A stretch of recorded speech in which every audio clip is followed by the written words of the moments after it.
صوبائی وزیر مدنیات میر خدا بخش مری نے کہا ہے کہ ننگر پارکر کا علاقہ قدرتی وسائل سے مالا مال ہے۔ قدرتی وسائل سے مالا مال اس غنیمت کو پاکستان کی معیشت اور غربت کے خاتمے کے لیے بروئے کار لانا ہی عقل مندی ہے۔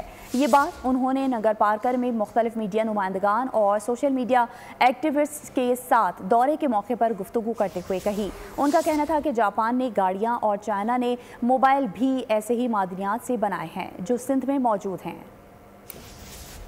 حکومت اور ریاست پاکستان کا کام ہے کہ ان کو یوٹیلائز کرے، یہاں کے بیسک لوگوں کو فائدہ پہنچائے۔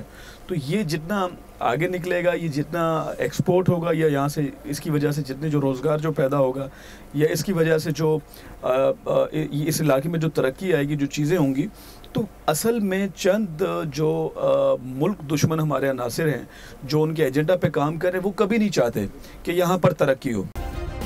سبسکرائب کریں اور بیل دبائیں تاکہ کوئی خبر رہ نہ جائے۔